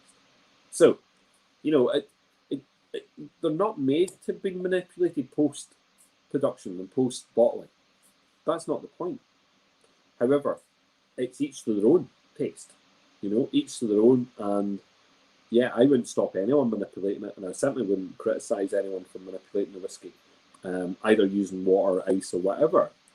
Using Coca-Cola, here.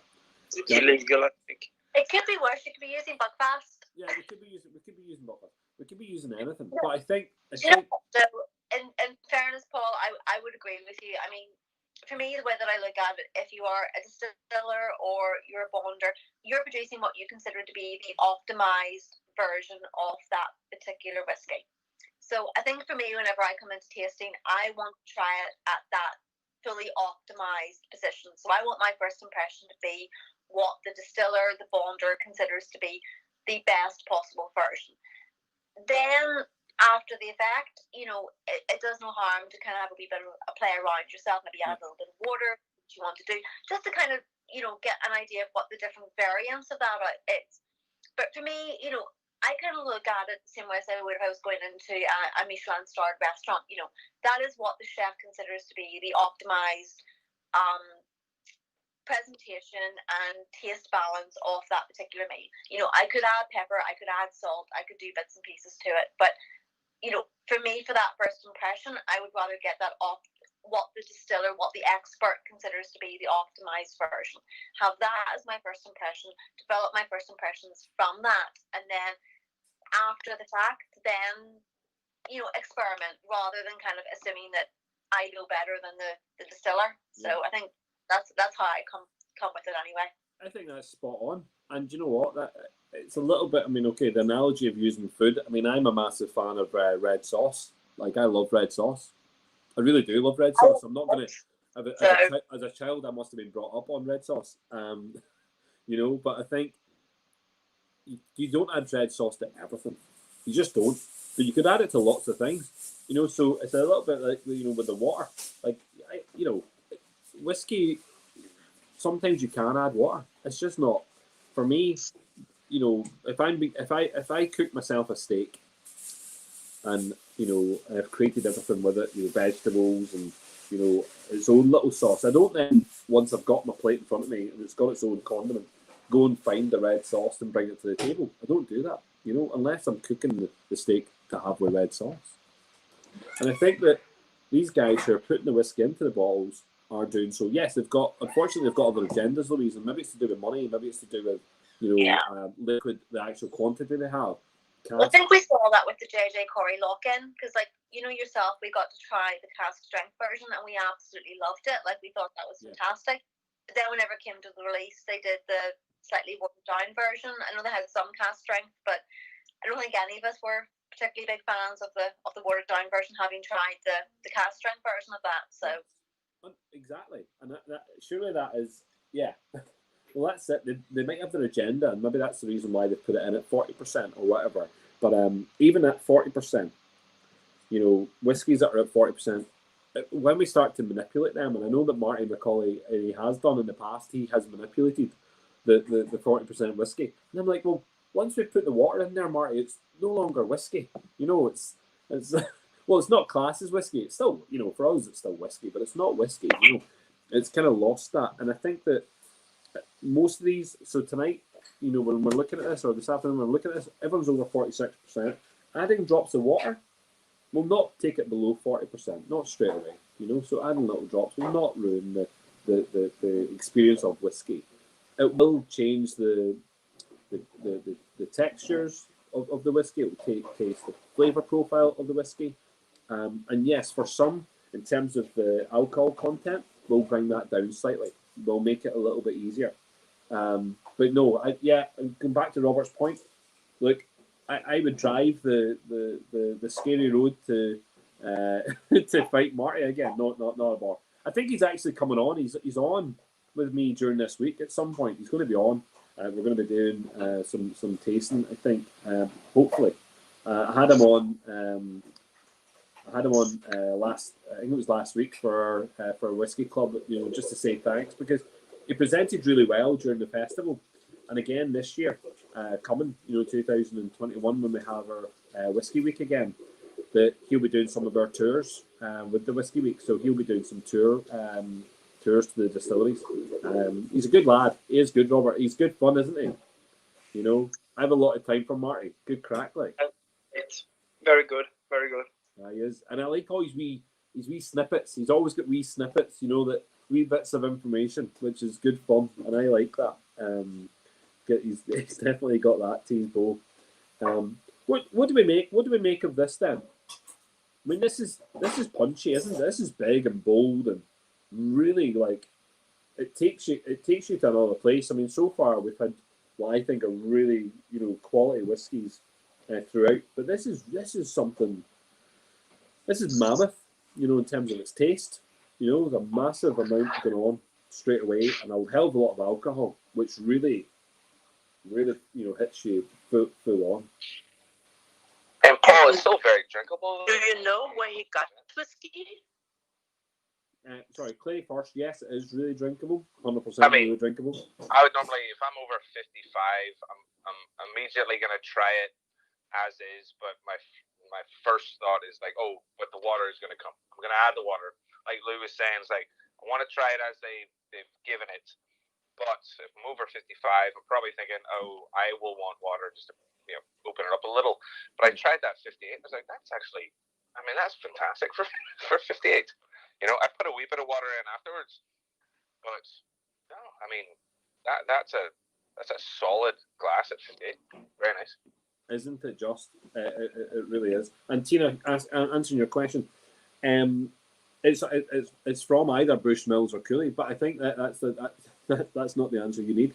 I can't remember. I've done this tasting with this whiskey a number of times now, and I'm just trying to remember off the top of my head what one it is, and it will come to me. I'll have to go through a piece of some of my notes or something to go and find it, but we will definitely have that answer. I think I'll be to err on caution. An 18-year-old Bushmills would be super expensive. I'm going to hint that it more likely is Cooley, but I think the tasting on it. My husband found the 17 years one, and this is from Cooley. So this might also be Cooley, just 1 year older. Quite potentially. I think when we talk about how you can purchase these alcohols from, purchase the whiskey from these distilleries, there's not that many people who have these liquids to purchase from. So actually, Bushmills liquid at that age becomes very expensive. And again, in the tertiary market for bonders and bottlers to do that, it's they're not buying directly from the distillery. So I know Dahi would not have bought this directly from Cooley, more likely, or indeed from Bushmills. He's probably had to go through a secondary or tertiary buyer, probably. And I think it's a good choice. I think he's picked a good whiskey. he's given that love, that expert love within the PX, and I love the fact there's a lot of alcohol. You know, it's you know, for just this afternoon, this is really good. This is a wake me up. This is going to keep me going. I don't know. Are people getting? I want to talk about the notes for a second. Are people getting savoury notes on this? Like, are people getting like a kind of savoury note, like a kind of meaty note on it? Like, I get like a kind of. It's almost like a meat that, you know, maybe like a red meat that would get like a kind of gamey kind of meat. Yeah, I think the PX is very strong, so this might get the meaty taste. Yeah. Yeah, no, I'm liking that. Anyone not liking it? Anyone not fancying it? No. I think he's done rightly. I think it's nice. It's a little bit pricier than, it only comes out in 500 mils. It only comes out in small bottles, and again, small batches. Slightly pricey for the amount of alcohol it is, but I think again it's maybe the age, and again, purchasing in that market for that type of aged whiskey, it becomes expensive. Thus, the price that you set to the consumer will be slightly higher. And fair play to what he's doing down, for his brand. He's working tirelessly. I had Dahi on last week as well, in the same conversation with Marty, just to say thanks because they've been supportive. And I wish him all the luck. I think he's it's a hard place for these brands, and particularly brands who don't have their own distilleries, so who are doing the bottling and maybe doing the bonding. It's hard for them. It's very tough. Do you know what I mean? But I think they're coming along nicely. Some of them are coming along really nicely. They're getting good exposure, and hopefully, events like this when people can taste this and maybe go, oh, do you know what? Maybe I would buy that. Me personally, I have bought it and will continue to buy it because I think it's a very, very good whiskey. And I think that we're only going to see whiskies in the short term, probably the next 3 to 4 years. Whiskies of that age be more expensive, because what we're going to see is a lot of younger whiskies now coming through. So we've now got distilleries now bringing out their own product. So we've got Dingle, the Codegan, Teeling, the list goes on of all these distilleries that are opening up and now have 4-year-old, 5-year-old, now through to some people who have 6-year-old and 7-year-old liquid coming through. And over the next 3-4 years, that liquid, when it starts to roll out, will make the price of that liquid across all those distilleries level out, and which means that the older expression liquid will slightly rise, because it has to. I like it. I like what he's done there. Really punchy, and big bold flavors. That savoury note that I'm getting is really nice. It complements the fruit on the nose, when you go into a savoury kind of taste. It really, again, warms you. Not as warming, certainly not as warm as the Powers, but it's really it's warming indeed. The last one in this box, the last one is your number one, which is the Spade and Bushel. Spade and Bushel, and it's the Marsala cask. So yeah, here we go. Really look forward to this one. I must say, I'll be honest. The guys down at Connacht Distillery, they have their own liquid. I believe is now on pre-order. So their first release of their first spirit, which we tasted and launched back in the festival, back in July, is now coming to fruition. They are about to release for pre-sale. If they didn't do it this week, then I think you can be purchasing it next week. Great opportunity to buy some history. And again, I tasted the original whiskey they're going to be putting out there, and it was absolutely splendid. But this is a 14-year-old Marsala cask. It's amazing on the nose. Amazing on the nose. Isn't it? Grand. What did I say earlier? I said, look, I go chasing these random cask finishes and random casks that have been used. And Marsala, to me, is it's just that's so good, isn't it? Marsala is one of those casks that it just brings whiskey, to the whiskey, something unique.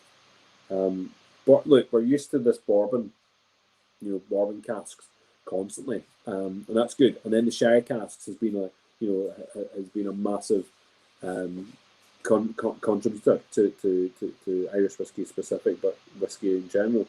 And just seeing these different casks, and I'm not a massive. I wouldn't drink Marsala wine. That's not something I specifically go and do, but I'm drawn to the usage of it with the whiskey. There's something about the Marsala casks with the whiskey that just complements so well. I don't think I've ever tried a whiskey that was finished in a Marsala cask that I haven't loved, and that's being completely honest about it. They just complement each other so well. It's like it kind of gives you that opportunity to have like a dessert whiskey.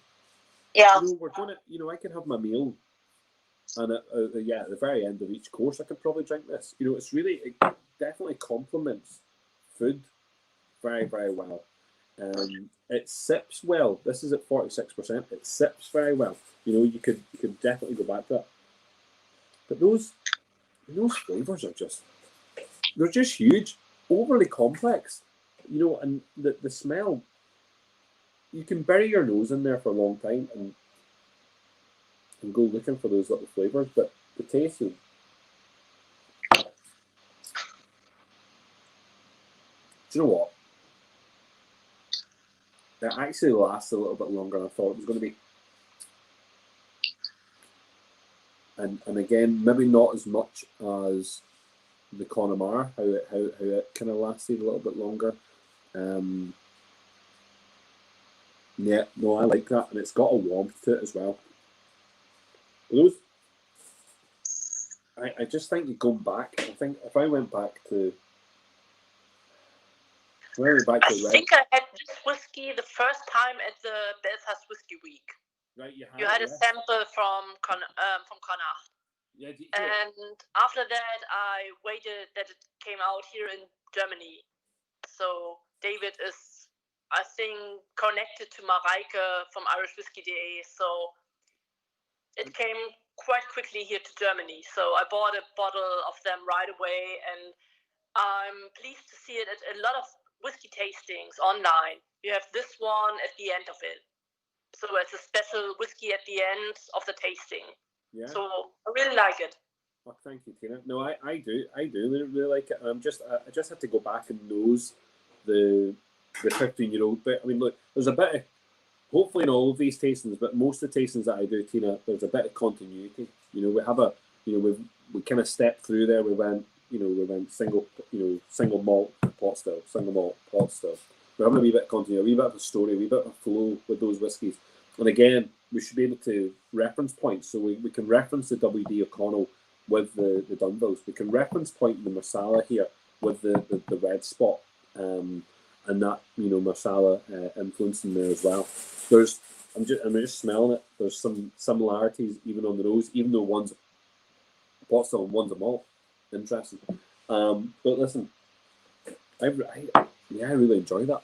And I'm sorry, I want to apologise for kicking off a little bit late tonight, just because of those difficulties. But I'm glad that people got on board and stuck with it for the first session.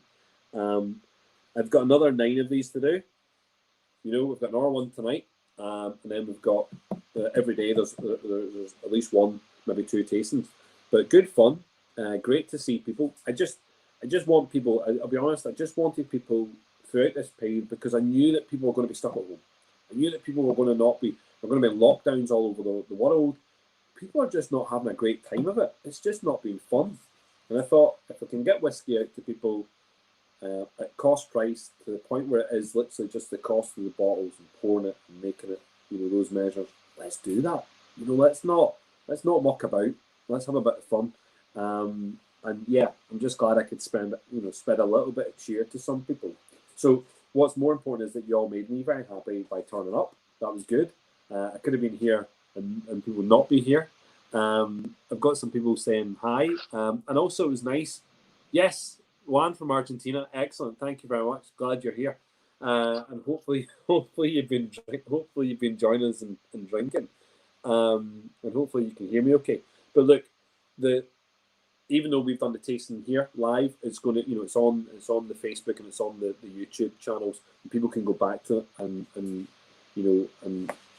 reference point them. But I've really enjoyed myself. Genuinely, Robert, Clay, Louise, Tina, thank you very much. And for everyone who joined me on the other channels, so Richard, Brandon, Josh, Juan, thank you very much. And look, we'll get speaking throughout the week. You can join. Listen, you can join any of the tastings. Don't be frightened just to turn up. If you've got, even if you don't have the box, but maybe you have one of the whiskies and you want to come for a chat, I have no problem. More than welcome. Very, very, very happy to talk to people. Okay? Genuinely. Thank you very much. Thanks, Mike, Paul. Oh, absolutely fantastic. Yeah, thank you, sir. This was brilliant. Thank you so much. Absolutely brilliant. Cheers, Yeah, thank really you. enjoyed it. Thanks a million. I hope you survive the week, Paul. Cheers, Robert. That's very kind of you. Yeah. Good luck. Definitely need that kind of support. Good man. Thank you. Speak to you all soon. Thank you very much. Cheers. Bye. Fantastic. Thanks, Paul. Bye. Bye, guys. Well, I'm just going to finish up there. I finished up on our chat, and then I'm going to finish up here. Richard just found the Facebook live feed. How do you connect to the other live sessions with voice chat? Yeah, Richard. Do you know what?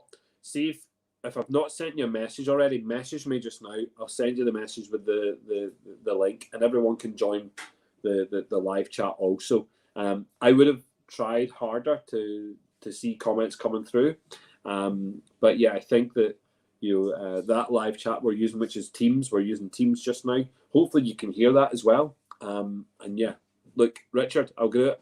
We're on later on tonight. If you want to come on at any point, sure. We'll see you then. All right, I'm going to come off here just now. Thank you.